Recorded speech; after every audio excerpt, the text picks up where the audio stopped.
Welcome back to Beauty Marks Podcast. My name is Elizabeth Savion, and on today's episode, I have Robyn Germyn, which is going to be sharing about having an autoimmune system disease and how she has used her story to inspire others. So let's just get right into it. So today, I have a special guest, Robyn Germyn. Thank you so much for joining me. Yeah, thank you for inviting me to be here. I am so excited for people to hear your story. Can you say a little bit about yourself, what you're passionate about? Yeah, so I am an actor and model, and now I'm also, I guess, an activist. So I'm really passionate about acting and just getting different stories out there in the world. I grew up experiencing all different cultures. I've moved my whole life because of my dad's job. So I really take inspiration from all the things that I've seen and experienced. And I just feel like every culture and every person has a story and it's worth sharing. And it's so important to get that message out there. Yes, that is so true. And that's even Yeah. why I started this podcast. It's like everybody has a story and it's like there's so many stories that inspire others. So let's get into your story and how you're passionate about a lot of things, but you are truly an advocate for just sharing about alopecia. So those that don't know about that, can you just get into that? Yeah. So alopecia is an autoimmune disease. It affects your hair follicles. So basically, your body thinks that the hair follicles are bad and it shuts them down, and then it causes the hair to fall out. That's like the easiest way to describe Mhm. it. But I also have something called Hashimoto's, which is another autoimmune disease. And so because I have one, you're more susceptible to get another one. And I don't think that Hashimoto's and alopecia are necessarily like always connected. I just think it was the luck of the draw that I got that. But there's also all different types of alopecia. So I've kind of gone through like multiple types because when I first lost my hair, I lost all of it. I lost my body hair, my eyelashes, my eyebrows, and then it grew back. And so now I just kind of have like patchy like spots missing. So there's all different types. And there's some people who never get their hair to grow back, and there's some that do and it never falls out again. But me, I go through phases. Like right now, I just this morning, like taking a shower, had so much hair falling out. So it's just a constant battle because there's no cure for it. Like all autoimmune diseases, they don't really know, they can't find like the reasoning or what it stems from. So it's really hard to do research on it because it affects every person differently. And so there's no cure. There are treatments, but they're kind of just like band-aids, like temporary fixes. Mm. And how did you first find out that you had it? Was it something gradually or it was like one day, like you woke up and you're like, what is this? So about like almost 10 years ago now, I woke up to go to work and I put my hair like in a ponytail and I felt like I was like fixing my hair to put it up and I felt a missing patch on the back of my head. And that had never been there before, and it felt like super soft, like it just felt like hair never existed on that spot on my head before. Mhm. And so I went to the doctor, or I went to the dermatologist, and she immediately looked at it and was like, this is something called alopecia. I know it's hard, but like try not to stress about it, it'll grow back. Just because I think because she could tell because it was just a patch. Mhm. But she asked if I'd ever gotten my thyroid looked at, which at the time I was like, I don't even really know what a thyroid does. And so I went and got all these tests done, and that's how I found out. So I have hypothyroidism, which is caused by Hashimoto's. Mm. And so then I just like I got on the right track to like fix that and taking like thyroid medication. And then I truly tried not to stress about it. And I would say it was probably like a couple months or like maybe 6 months. And my hair started growing back and it like grew back. It's crazy. Overnight, it grew back like an inch. And it was Wow. like one day I didn't have hair and the next day I woke up and it was there. Mhm. So that happened. And then like 5 years passed and nothing ever happened again. I never thought about it, never worried about it. And then I woke up one day and the amount of hair that was on my pillow looked like someone had like cut my ponytail in the middle of the night. Like so much hair. It Wow. looked like a horror movie, honestly. Wow. I got up and I went right to the bathroom and I just like, I don't know, something in me just knew that I was going to lose all of my hair. Like I remember looking, I can still like close my eyes and see myself like staring at myself in the mirror. And I just like kind of accepted it. Like, I mean, I was terrified and I didn't really know, but I just think because I had already lost that one patch, I was like, it's a possibility to lose it all, you know? Hmm. So then I went back to the doctor, and at the time, though, it wasn't like it was just shedding, like thinning hair. It wasn't really like big missing spots. Hmm. And so the dermatologist thought it was something else that was just like a phase caused by like extreme stress or something. Hmm. So she was like, don't worry, like it probably will start to grow back, but let's just check you in like 2 weeks and see what it's like. And the amount of hair that I lost in that 2 week span, like it was insane. And so they knew that they definitely were like, okay, this is probably alopecia. Yeah. And they told, I mean, it's kind of just like there's nothing really you can do. Like, yeah, I Right. know I have it. And that's the most frustrating part is I know what it is, but there's no cure for it. So what can I do, you know? Yeah, because I know what you said before about like stress. I've known people that have started patching and losing hair because of Mm-hmm. stress. Like your body's pretty much like reacting to the amount of stress or your emotions or whatever you're Mm-hmm. going through that you start losing that. But for you, it started, they were assuming that, but then they realized that it was tied into other things in your Mm-hmm. body. Yeah. And so how was that process of first finding out and then dealing with, like, were you covering it? Like, were you telling people, or like you were still waiting to find out what it was? So I don't know. A lot of people ask me how, because this was only like 4 years ago that this happened. And a lot of people ask me how I'm okay, like how I'm just so accepting and like positive about it so quickly. And I don't really have an answer. I just feel like I was given this strength for a reason. And so from the very beginning, like it definitely was hard. And I had like a couple weeks of like, hiding from the world and like not talking to anyone about it.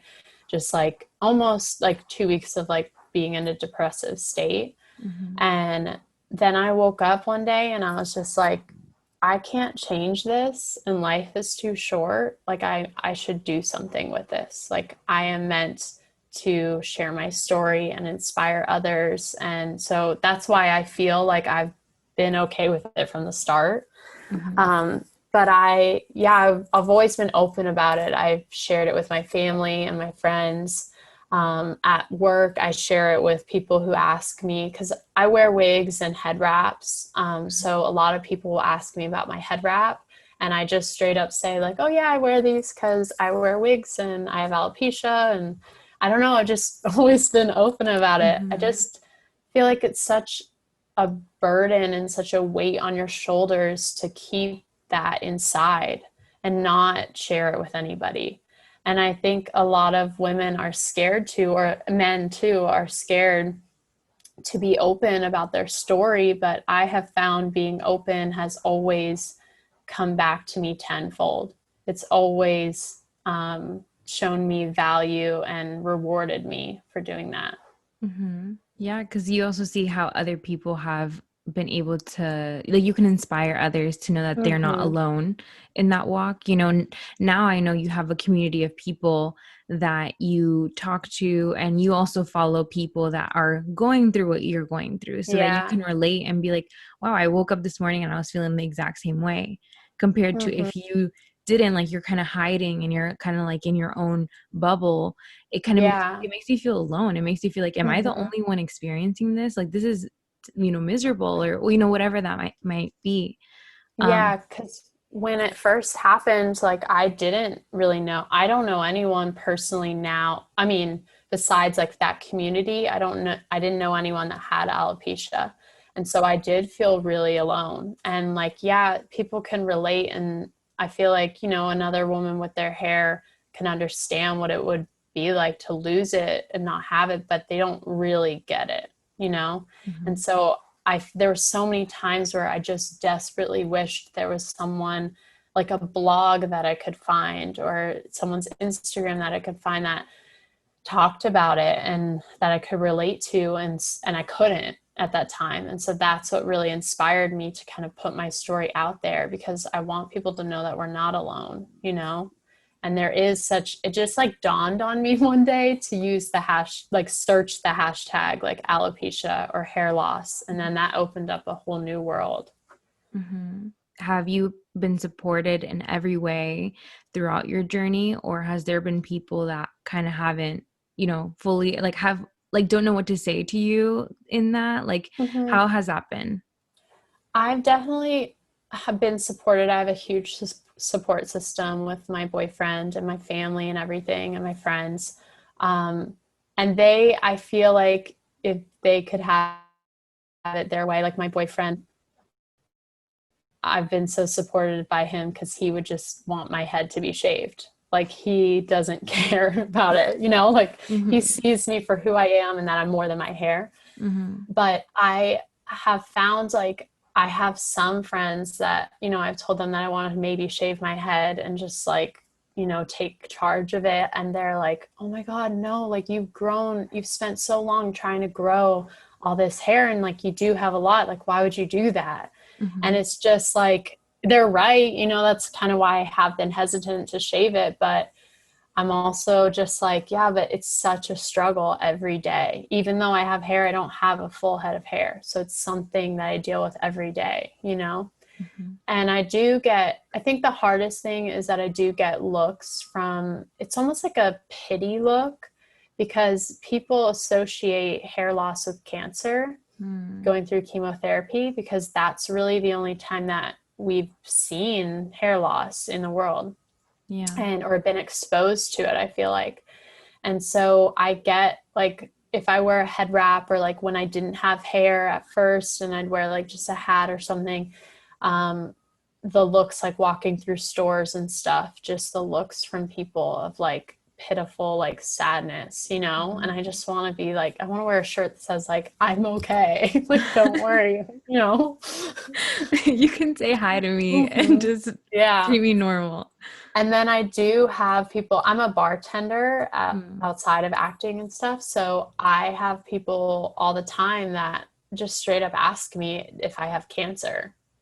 And that baffles me, because I'm like, what? Like, I just would never Wow. ask someone that. Like, maybe you think that or wonder that, but I would never have the guts to just straight up ask someone that I don't know, because you also don't know what people are going through. Like, Yeah. maybe I do have cancer and I'm having a really rough day that day, and like you triggered something. Mm. So I just feel like I want people to be more kind and more aware of what other people are going through in their life, you Yeah. know? That's so true. Honestly, it's very sad to hear that you have Mm-hmm. had those experiences, because you would think like I would never say that to someone. Like I would never, like you think like I feel like I think about that before I ask those kind of questions. Mm-hmm. So what would be, just because I want to be also educated in that, what Yeah. would be the right response, or what's the right thing to do in support of that? I think really just being there for them. Like, I think what's helped me so much is that everyone in my life has just been like, okay, like this is what we're Mhm. going through. Like, we're going to get through it. We'll be okay. Like, and then also letting me have those bad days. Mhm. Like, I think part of it is being a male and a female. Like, so I think that as a male, it's a little bit different, just because I feel like to males, hair isn't as important in a way, or like our looks aren't as important. And so I've had times where I'm trying to like fix my wig or my head wrap and it's just not working. And I get so frustrated. And my boyfriend is just like, he just doesn't get it. He's like, just go out like with nothing on. I'm like, I can't just do that. Or like I'm sad, and people try and like lift me up. But I think you need to, it's important to embrace those sad moments. It's important to have that time. If you just want to sit and cry for 5 minutes, sit and cry. It's important to not let it build up, you know? And so I think just really embracing that for your friends and like just letting them, I mean, with anything that people are going through, I think it's just important to let them, the other person, know that you're there. However they want you to be there, they're there. Yeah, that support is very important. No matter what you're going through, I feel like sometimes just someone being there, like literally like you're doing nothing, but like they're just there, or they, Mm-hmm. just send you something, or like, hey, thinking about you, like, sending, like positive thoughts like your way. It's like just letting them know that you're there no matter what. And then whenever that person feels comfortable talking about it, or if they need Yeah. something, then you saying, hey, yeah, I need some time, like, or hey, yeah, I would love to hang out, like I need, to kind of get my mind off things, like that person can communicate what they need at that moment. Mm-hmm. I think that's very important. Yeah. And I also think just always like reminding yourself that even, I mean, in the grand scheme of life, losing my hair is not that big of a deal. You know, like it's not physically hurting me or anything. And so I feel like at times I feel guilty for like complaining about it or being like upset about it, but everybody's struggle is different, you know, and everything that they have to go through is important to them at that moment. But I think a lot of times, like my friends or people in my life forget that it's something that I think about every minute of the day. And like I do embrace what has happened to me and I'm open about it, but there's not a minute that goes by that I'm not thinking about it, because it's every time I look in the mirror, it's every time I'm like in a changing room, like having to, like if I'm wearing a wig, or it's every time I'm like, I don't really go to theme parks anymore. And I talked about this in one of my YouTube videos because I reviewed a product that kind of like made your wig stay on. Mm-hmm. And it was amazing to me because it worked and it opened up like this whole new world for me that I realized I had forgotten about, you know, like I can't go to a theme park because my wig would fly off. Mm-hmm. And then, or like going to the beach, like I used to love going to the beach and going into the water. And it's just not something that I can really do. I don't know. It's just an obstacle now to have to figure out how to do it. Mm. So I just think remembering that it's an ongoing journey for people, you know, whatever they're going through, it's something every day, you Yeah. know? And then something for them is a really big deal. Cause I mean, you say that like in the grand scheme of things, but like I think that that is, especially in today's world, which we were talking about, that the beauty standards for a woman is like long Mm-hmm. hair, like you have to be snatched, like you have to have your eyebrows and your makeup and your body. Like I feel like that pressure that we have as women. So I can't even say to you that like I wouldn't care about that. Like I feel like that stuff is important because you also have like that external pressure as a woman of how beauty looks like and what it should Mm-hmm. be like. So what do you think about that? Like when it comes to the pressure and how you've gained confidence in yourself? So yeah, the beauty standards are just, they're really hard because I feel like as a society we have come very far, and right now in like the modeling industry they're embracing all different types of bodies and diversity, but I still feel like there is this like there is a block and there is like this idea or pressure put on us of what a perfect woman should look like. And I mean, we are like, it's spit at us all the time. Like all the Mhm. ads we watch for like hair care or like shampoo, you know, or like makeup, everyone has like luscious, long, thick hair, you know, and that's still a thing that's like what people want to have. And I can't name a commercial that I've seen that someone doesn't have hair or has like a patchy head like me, you know? And even in movies, I feel like unless the character is like purposely shaving their head for something, or is like a superhero or some kind of sci-fi thing, or you know, an empowerment scene, I want that to be different. And I think that that was something that really inspired me because I love acting, and I realized like that's something that I don't want to give up. So how can I take what has been given to me and really make it work for me. And so I really feel like the beauty standards, they need to change. And I think that we are beautiful with or without hair. And I see that every day on like my social media and the girls that follow me and message me. And there's something so like charismatic and radiant about people who are just confident in their skin, no matter what it is. It could be that you have like a birthmark or something on your face or something that makes you stand out. And I really think that what's so attractive to me is people that are confident in their skin and just own it and say like, this is what I was given and I can't change it. So this is me, you know? Yeah, and knowing that the inner beauties is so much more valuable than Mm-hmm. just the outer appearance of Yeah. what you want. Like there's some people that I know that like if their insides were actually reflected on the outside, they wouldn't be beautiful. Like they Mm-hmm. aren't reflecting, but there's those people that like no matter what, like their radiance of beauty goes beyond their looks. You know, Yeah. it's not because it's just like something that flows like of confidence and of joy and Mm-hmm. like positivity and just like, you know what I mean? Like it's just empowering to see people like that. And I really do admire people that are genuinely like, it's like beauty does radiate from the inside out, you Yeah. know, and that That's confidence. true. So, Mm-hmm. you know, I think that like in your story, I feel like you inspire a lot of people and you even inspire me, to be honest, because just seeing how no matter what, like you've taken that as like your superpower, you know, like this is what was given to me. So I'm going to make the best out of it. And how can I actually help other people walking through this? And some Mm-hmm. people don't take that look. Some people don't think about how can my story help other people? Like they just think about their own selves, you know, but like Yeah. you've been able to build a community for people, you know, that are Mm-hmm. going through those walks. Mm-hmm. And I think it's no mistake that I was interested in acting. It's no mistake that I'm good at like public speaking.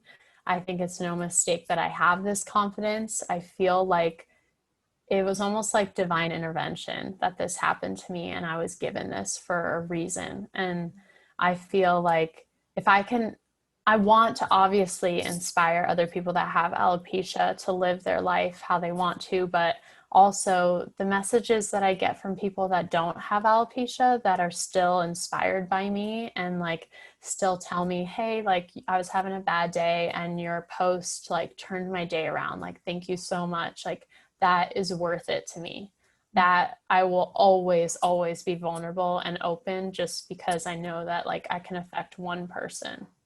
Yeah. Yeah, I love that. On your bio, you have something that says helping women embrace the beauty by living their truth. Can you talk more about what that means to you?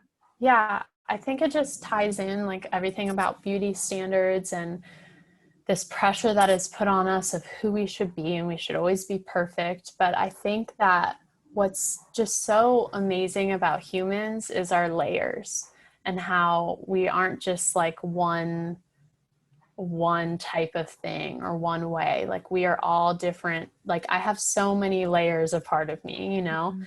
And I think it's important that we embrace that and we embrace what was given to us that makes us different or makes us stand out a little bit. Because again, life is too short.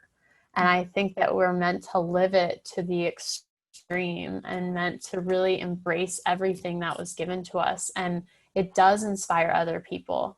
And I think that even if someone doesn't tell you, like, I think it's important to know that, you know, if a little girl losing her hair saw like me in a magazine one day and I had like patchy hair or I had no hair, like that, and that inspired her to know that like she's okay and she's normal too.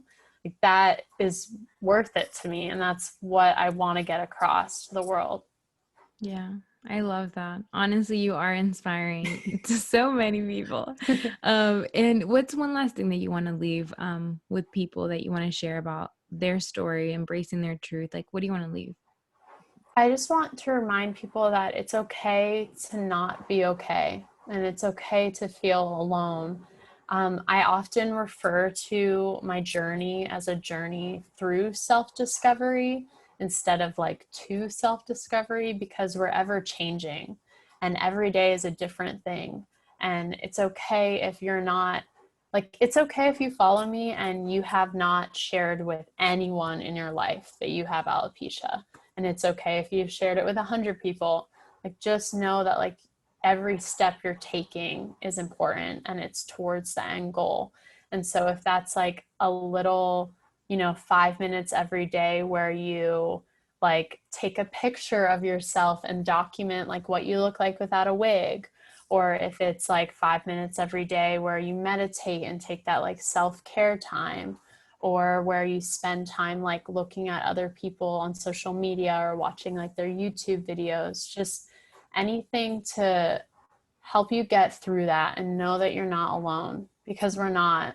And I know what it feels like. Like, I am very confident and open, but I have my days.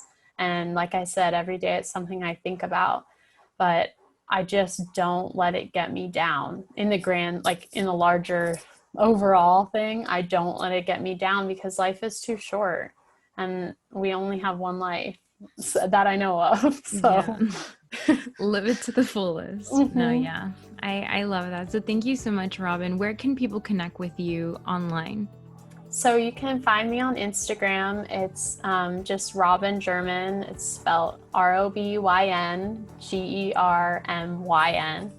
And then also my YouTube channel, you can just search my name. But yeah, that's it. I'm on all forms of social media, but those are the two that I really focus on. So thank you so much, Robyn, for sharing your story. And I really, really am so honored that you were able to be so open today. Thank you. I really hope you enjoyed today's episode. Make sure to follow her, and as well, make sure to subscribe to this podcast, and I will see you guys in the next episode. I hope you guys have a great week.